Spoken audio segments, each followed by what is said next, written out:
Story appears ordinary until you see the core side of it. And what you're looking for is the story behind the news. We bring it to you from Lagos, the commercial capital of Nigeria. Giving you all sides and political stories round the clock. Every detail from the start line to the final whistle. CoreTV News, expanding your view.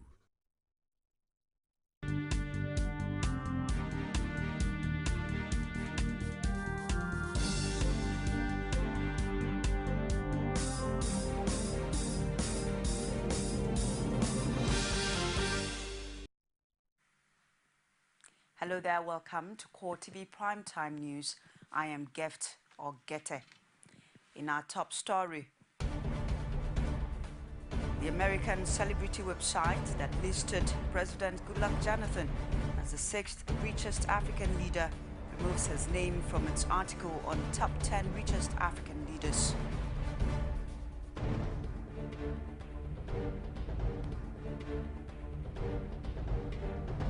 Also in this program, the United States denies undermining Nigeria's fight against Boko Haram.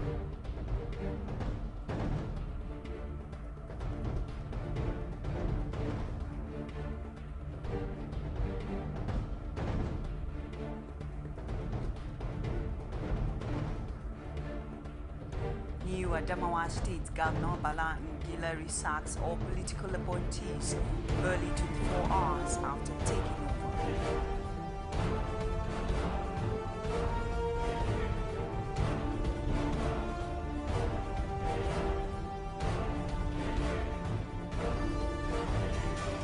And outside Nigeria, US-led forces have continued air strikes against Islamic State militants near the besieged Syrian Kurdish border town of Kobe.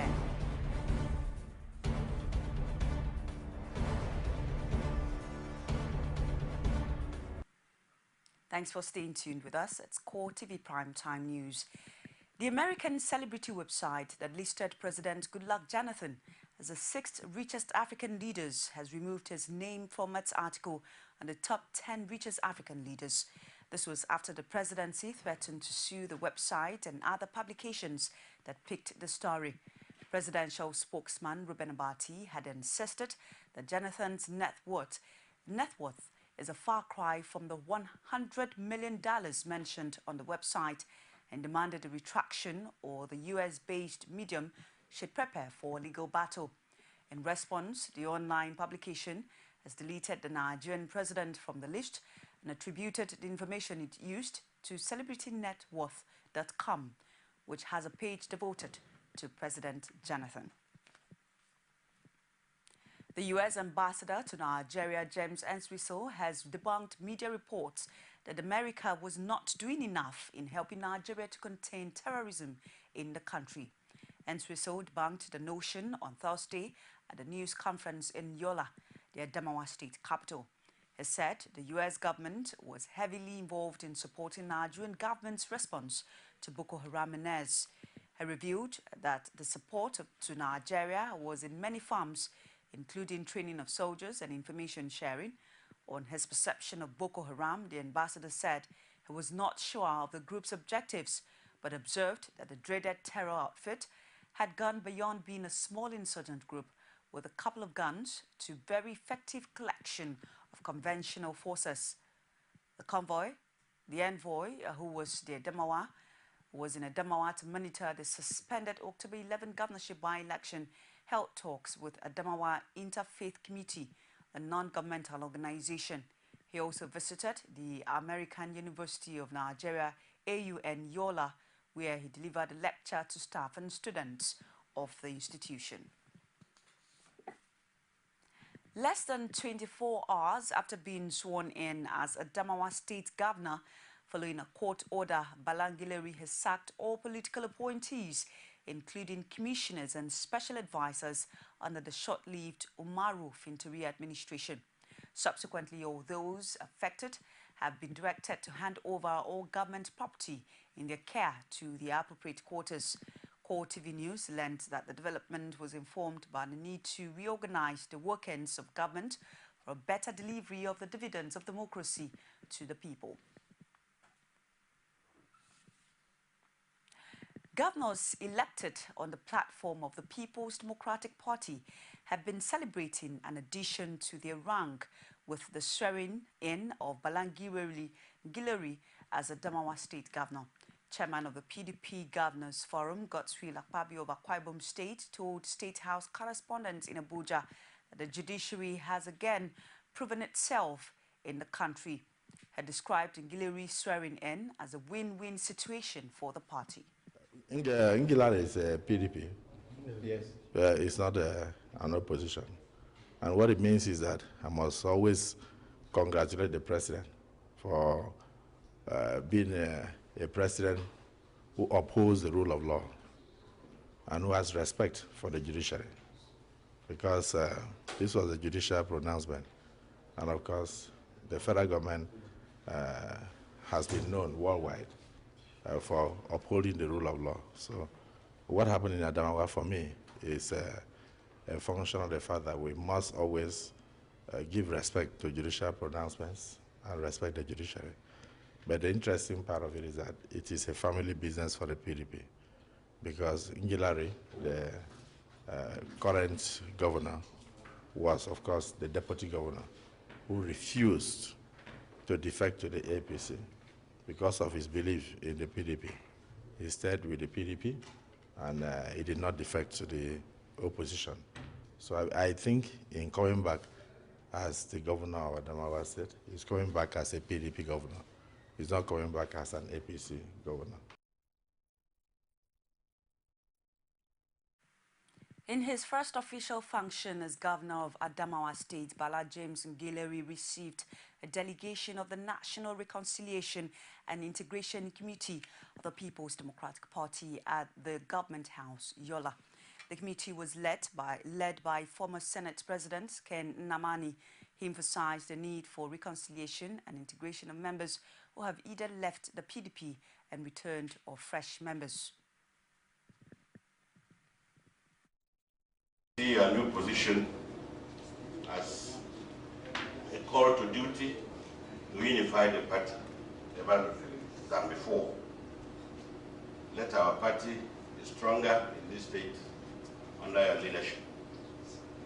And we wish you success in the onerous task before you turning your state around, transforming your state, laying down strong infrastructural development for your state, for which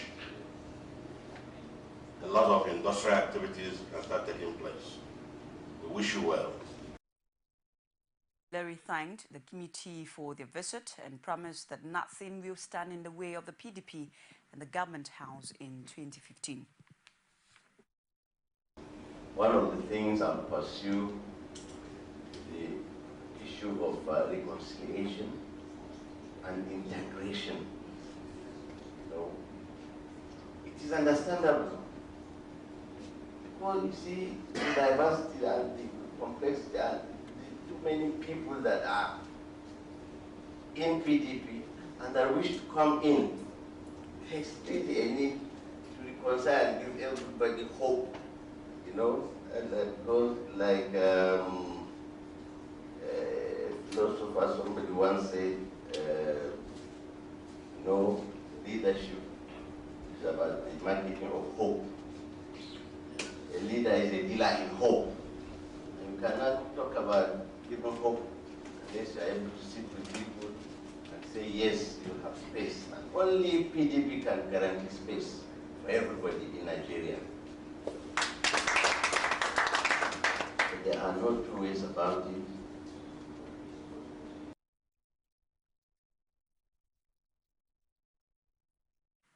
The return of Bala Ngilari to the forefront at Adamawa State politics, this time as governor, is no longer news.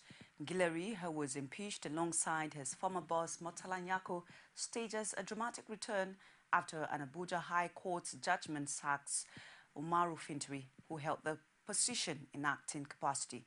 Correspondent Olajumo Olatunji traces the intrigues and power play leading to the making of Governor Bala Ngilari. The report. This is a great day for constitutionalism in Nigeria. When we started this battle, some people thought it was a joke.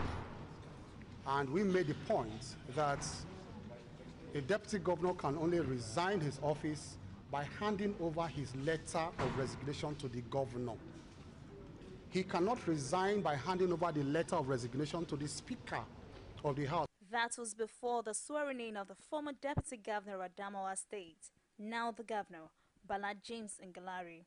Adamawa, one of the troubled states in the northeast, a stronghold of the Boko Haram sect which is currently under emergency rule, recently joined the states where off-season elections had been and was about to be held following the impeachment of Governor Murtala Nyako by the State House of Assembly over allegations of financial recklessness and other misdeeds.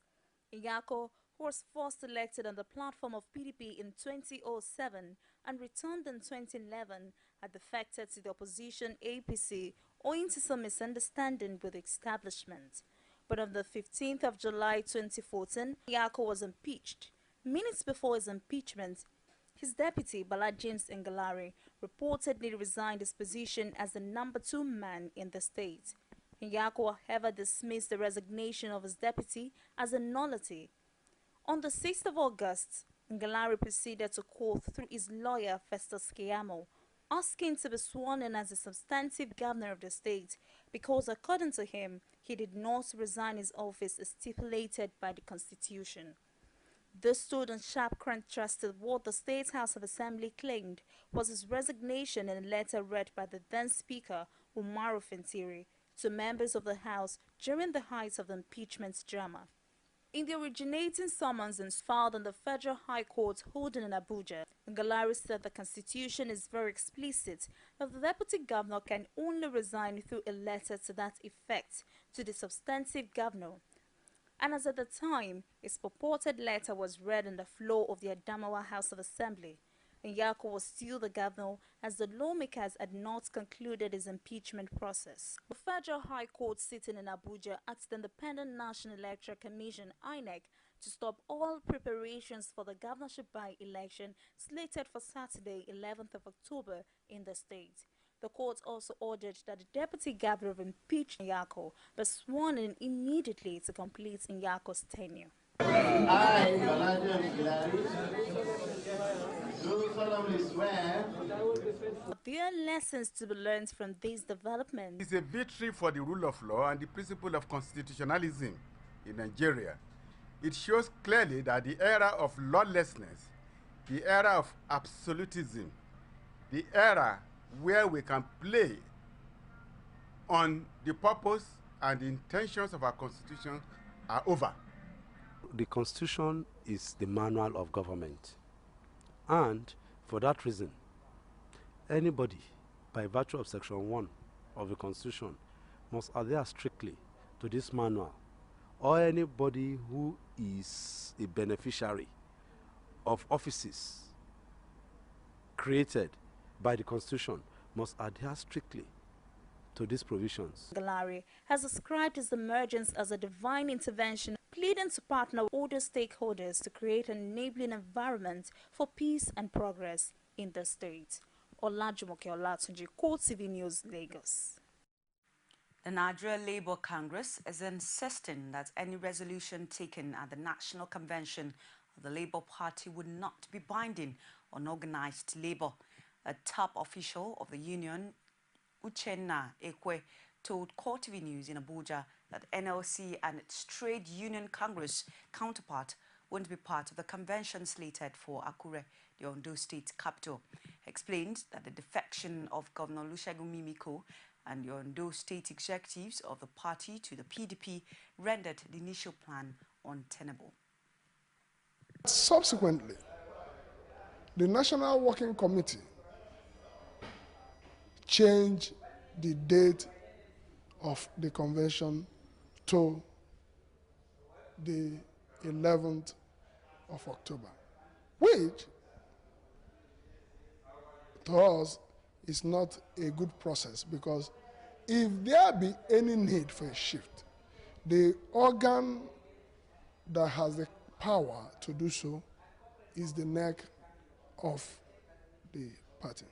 That is one. Secondly, After the NEC meeting that fixed the convention and chose Akure in deference to the governor, some new developments have happened, which included the governor decamping to join the People's Democratic Party with all the elected members of the Labour Party in Ondo State.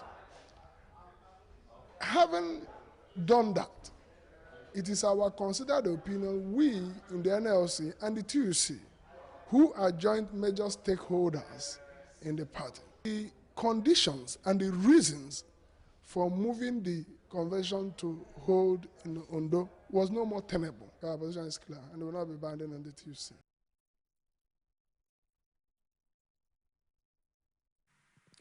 The national leadership of the Labour Party is, however, not moved by organised Labour's threat to boycott the National Convention. It also questions whether individuals or groups threatening to shun the convention are actually card-carrying members of the party. Outgoing party chairman Dan Nwayamu told CoreTV News in a telephone interview that neither NLC nor TUC made contributions to the party's growth since its birth in 2004. He claimed that the publicity-backed candidates of other parties in several elections were Labour Party failed candidates. Nwayamu, however, disclosed that the National Executive Committee of the party would meet on Friday to determine whether to proceed with the convention on Saturday. On claims that the unilateral fixed the date of the convention, the Labour Party chairman said the party's NEC initially set an October 4 date before realizing that it fell on the eve of the Eid al-Kabir. He added that the new date was mooted by the National Working Committee and endorsed by the party's NEC. Meanwhile, the Labour Party says the defection of Ondo State Governor Olusegun Mimiko and former Governor of Ogun State, Gbenga Daniel, to the People's Democratic Party will not affect negatively the fortune of the party in 2015 general elections. Olajimoke Olatunji met with the chieftain of the party in Abeokuta, the Ogun State capital, and brought back this report. The defection of Mimiko, who last week formally dumped the Labour Party for the ruling People's Democratic Party, and that of a former governor of the state, Gbenga Daniel, is no longer news.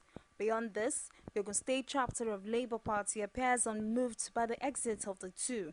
The General Secretary of the party, Sunday Ogini, says the defection of the two political giants will not in any way affect the party's fortune in the coming election year. It is good riddance to bad rubbish. So we are happy about it, and that will help us to reposition the party. We have been in litigation for long, battling him that the leadership of the party, according to the constitution, does not belong to him. And now that he has now found solace in going back to PDP, so we are expecting that a lot of people who are interested in the progressive party will come to Labour Party in Ogun State. Is the party already feeling the heat of Mimiko's defection? Ogini's response was an obvious no, even though he admitted that the postponement of the party's national convention over the grievances some members over Mimiko's defection in Akure, the Ondo State capital, is an avoidable embarrassment. Yes, on morality ground. I think Akure convention was based on the fact that we have only one governor that has won twice on the platform of the party. And in the Governor Mimiko's personal wisdom, maybe decided that he's going to PDP. I don't think it's not morally right for us as a party to have a convention in Akure. So far, we are not ready to be taken as a trophy to PDP. The Oshoba faction or OGD faction, that is sudden death for them. The promoter of that faction has catapulted and has found himself in PDP. Political observers, however, insist that the Labour Party may, in the words of its chieftain, unmoved about the exit of the two political giants, but will surely miss the financial support of Mimiko. Olajimoke Olatunji, CoreTV News, Lagos. It's CoreTV Primetime News. Ekiti, please finally break silence on our assault on the judiciary. Find out more after this time out. Stay with us. As a doctor, I've seen lots of mothers. Now, I'm one myself. Other mothers have taught me things only a mother could know. But when it came to relieving their baby's pain and fever, many mothers don't know what to do. So I told them about Panadol Children. Panadol Children is fast and effective, and it can be taken from when they're 3 months old. I'm still learning to be a mother, and it's getting better every day. New Panadol Children, fast and effective relief from pain and fever. There is an Ebola virus epidemic in some West African countries. The Nigerian government wants you to be aware and watch out against the spread of Ebola in your community. Help keep our country safe and watch out for severe cases of fever, headaches, diarrhea, chest and abdominal pain, sore throat, cough, red eyes, and bleeding from the eyes, ears, and nose, especially when these symptoms are found in persons coming into Nigeria from other West African countries. Protect yourself. Wash your hands regularly with soap and running water, or use a hand sanitizer. Avoid contact with the blood, urine, feces, or saliva of animals like bats, monkeys, gorillas, chimpanzees, or infected persons. The Ebola virus is deadly. Don't catch it. Don't spread it. This message is brought to you by the Federal Ministry of Information.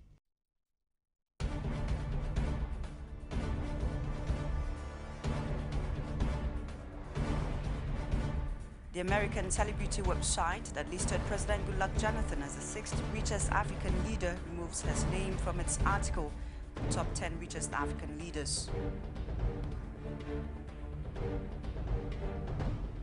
United States denies undermining Nigeria's fight against Boko Haram.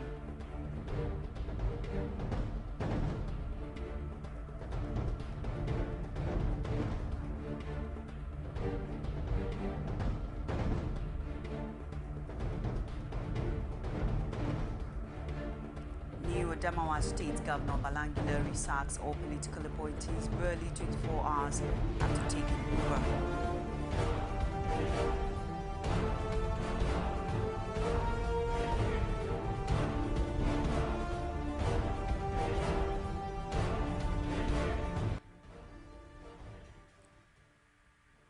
Remember that you can reach us on our social media platform on facebook.com. It's www.facebook.com/CoreTV News. And on Twitter, it's at twitter.com/CoreTV News and youtube.com/CoreTV News NG.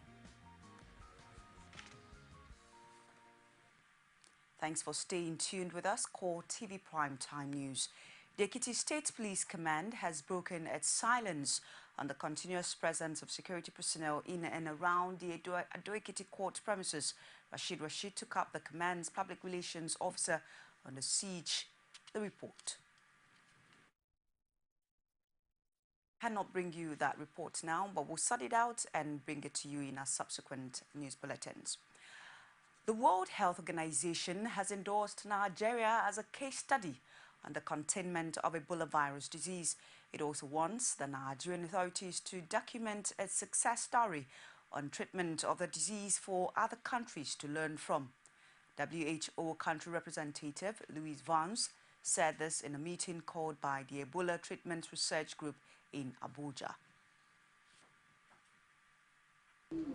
For a special recognition how Nigeria was able to contain the epidemic and the efforts, the timely efforts that were put to interrupt the transmission. Honourable Minister, I sincerely thank you on behalf of WHO for your leadership.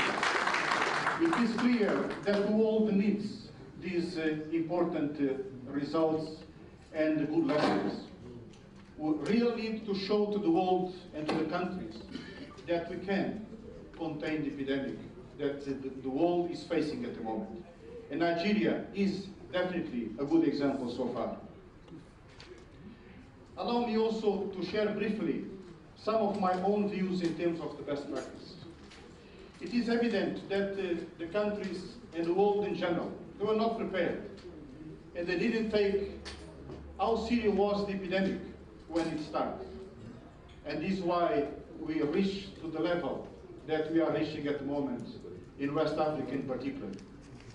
But I'd like to comment and to say some of the best practice that we have here in Nigeria that we need and we must share with the world. I would like to sincerely congratulate once again the Federal Republic of Nigeria for the achievements made so far.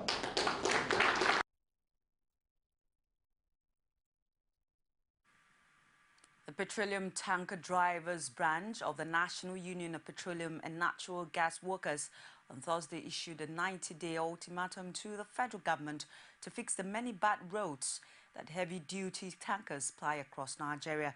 Specifically, the drivers stated that they had warned on an impending strike in parts of the southeast and south-south as a result of the deplorable state of the Port Harcourt-Eleme Junction Road, Okigwe-Umoya Road and Jeba-Ilorin Road.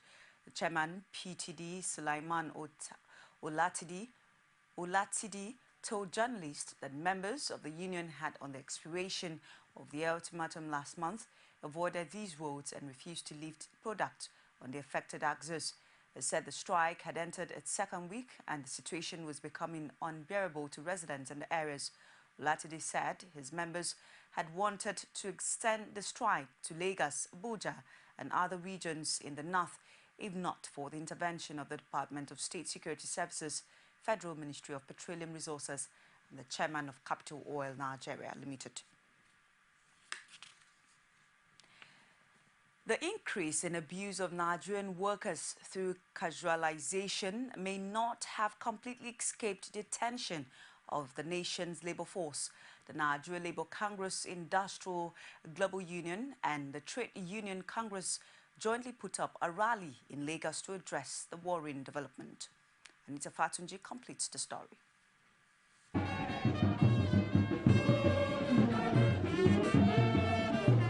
The International Labour Organization defines decent work as work that takes place under conditions of freedom, equity, security and dignity, in which rights are protected and adequate remuneration and social coverage is provided equally for men and women.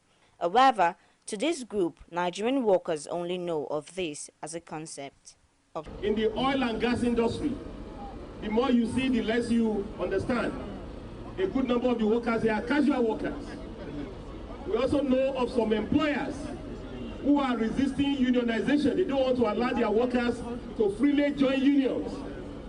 For President of Nigerian Textile Union Oladele Hunsu, putting an end to indecent work is a task for all. We are going to attack, we are going to engage employers that have been involved in casualization, in precarious work day. Workers that don't have regard, employers that don't have regard for labor laws. We know there are many employers in Nigeria who don't care about the welfare of their workers. He, however, said that the union is doing everything possible to ensure that the family of the casual worker who died in Lagos is compensated. Anita Fatunji, CoreTV News, Lagos. It's CoreTV Primetime News. We'll take another break and be back with business and sports. Stay with us. This is Judiciary Today. The judiciary's function is to interpret the law.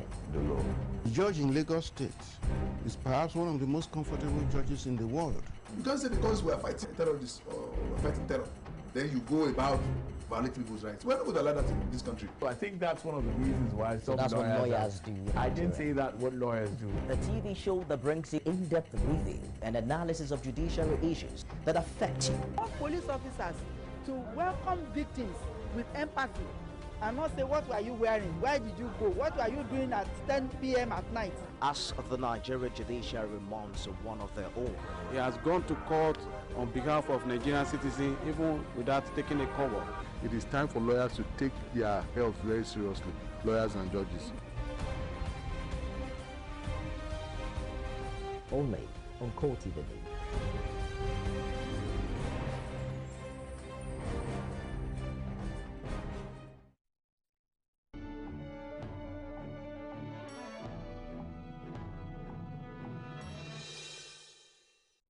Now to business stories. The issuance of certificate of occupancy to the successor companies of the Power Holding Company of Nigeria in respect of their 635 core assets ministry is set to commence.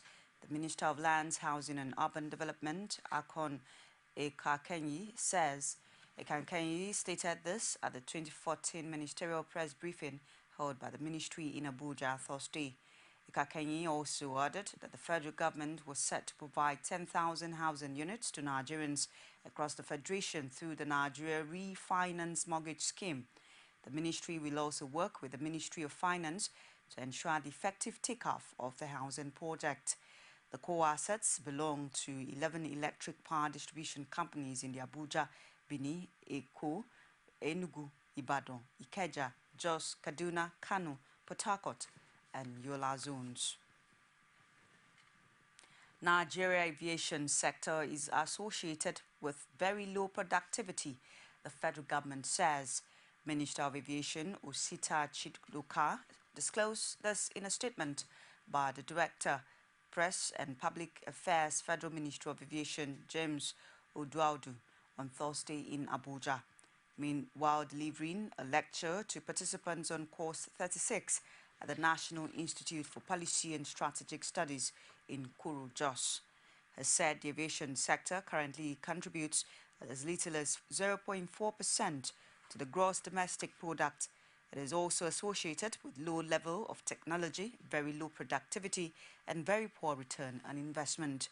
Chidoka said no nation could compete favorably with the rest of the world without subsidizing the critical sectors of the economy, like the aviation industry. Such subsidies should be funded on a sincere and committed public service. He also lamented the absence of direct link between Nigeria and the growing markets of Asia, which had denied the country of revenues accruable to both local airlines and the economy. Royal Dutch Shell has agreed to sell a productive Nigeria oil block to Televerus Group. Nigeria Televerus will pay Shell more than $2.5 billion for the block, known as Oil Mining License 29 and an associated pipeline. Shell has been working to sell several of its onshore Nigerian holdings, which for years have been plagued by leaks stemming largely from oil theft. Televerus said it was among the preferred bidders for block OML 29. Since 2010, Shell's Nigeria subsidiary has sold $1.8 billion in Nigeria assets and isn't alone. Among Western oil companies, ConocoPhillips 1.06% sold its entire Nigerian upstream to Ando PLC in June. And now to market report, where equity transactions on the floor of the Nigerian Stock Exchange Thursday ended on a negative note. The NSE All-Share Index dipped by 1.03% to close at 572.25 basis points. Market capitalization decreased in the same manner and closes at 13.39 trillion naira. In all, a total of 698.84 million shares valued at 6.0 million naira were exchanged in 4,833 deals. Report shows that Mobil Oil topped the gainers chart, followed by Canoil, Champion Nigeria Brewers, Sand International Brewers. On the other hand, Forty Oil topped the losers chart, followed by Dangote Cement, Total, GlaxoSmithKline PLC, and CCNN. Meanwhile, here are the top 5 trades.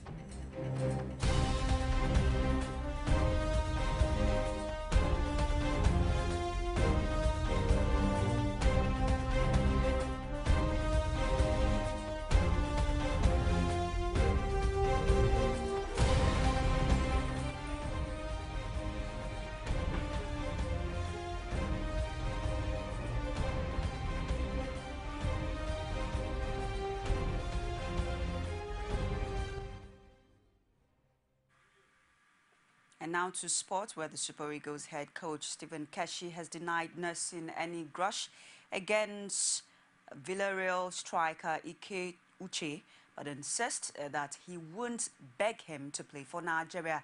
He He also revealed that it was the player who turned down the opportunity to play against Congo. Yes, this is going to be the last time I will speak about Ikeuchi, and I will not talk about it again, and I do not want anybody to ask me any question about Uche. Before the game against Congo, I did the list because they wanted me to do the list. And I never knew I would come back to play the game. I said, you guys don't need me to do your list because I'm not the coach. But they said, no, do it, please. I did the list. Uche, his name was on the list. 24-man list or 25-man list I did. He didn't even know about it. I didn't tell him. Uche called me like 4 days later. Coach, oh boy, now wow, it's good to hear your voice. We just spoke, just like brothers, and that was it. The next time, my secretary, Nebi, asked him to ask the players if they have South African visa. If they don't have, take the passport so that he can go ahead beforehand and get them visa. And they asked Uche. Uche said, why are you asking me? Why do you need that for?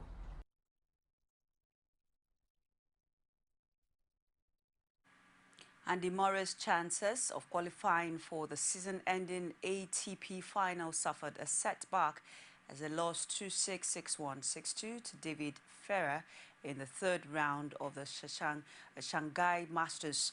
Murray, 27, made an impressive start, losing just 4 points on his serve in a brilliant display in the first set. As Ferrer upped the aggression, the British #1 second serve became less reliable. The Spinard, 32, now overtakes Murray in the race to London standings. President Goodluck Jonathan has doled out over 300 million naira to athletes and the officials who made the country proud at different international competitions in 2014. He announced the cash award at the reception in honor of 351 sportsmen and women at the banquet hall of the Presidential Villa Abuja. The beneficiaries include members of the female under-20 soccer team who won silver at the Junior World Cup in Canada, and athletes who participated in the Commonwealth Games in Scotland and the African Championship in Morocco. Athletes, coaches and team officials who have won several medals in international competitions held across the globe in the last 7 months. These competitions range from World Senior Championships, like the Commonwealth Games, where Nigeria hosted our best ever performance. We also have World Junior Championships, like the Under-20 Women World Cup, in which our Golden Falconets emerged the world champions, although they came home with silver medals. I can tell you that the successes you are seeing today, the transformation of our sports you are seeing today, is largely due to this strategic intervention by Mr. President. Realizing the significance of sports in national transformation, I took the decision to organize a retreat for the sports sector in 2012.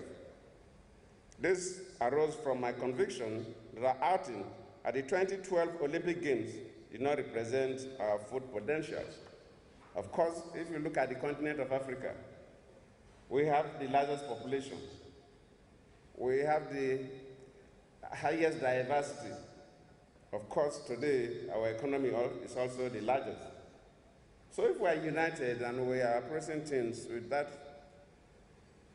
common approach, the Nigerian spirit, there's no way we will not be bringing victories back home.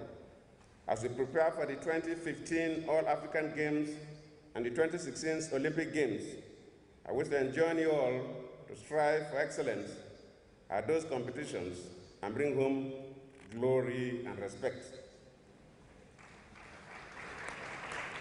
Of course, you know that the Olympics is the king of all the tournaments. So for whatever you are getting today, if you bring us equivalent of that, I think your reward will double.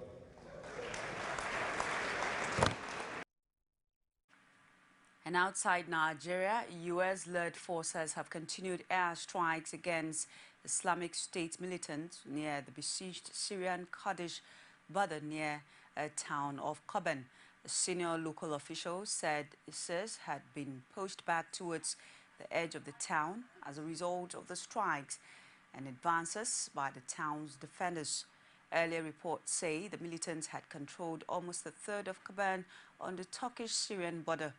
Turkey has rolled out a ground operation on its own against ISIS in Syria.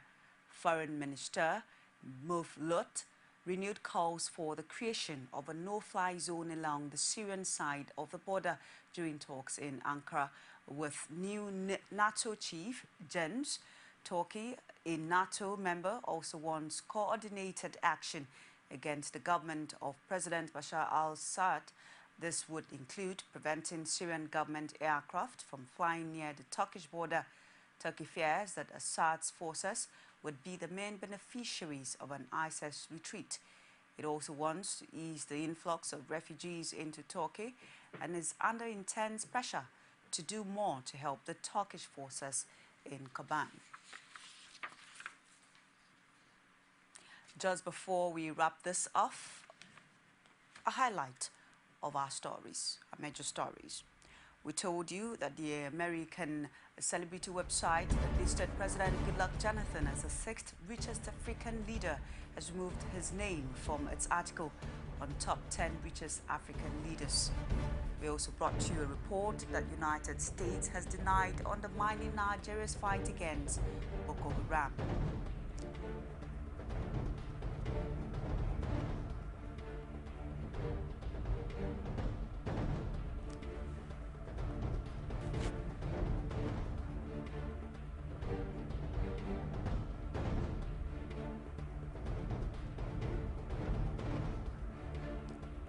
Lastly, the new Adamawa State Governor Balangileri has sacked all political appointees early 24 hours after taking over.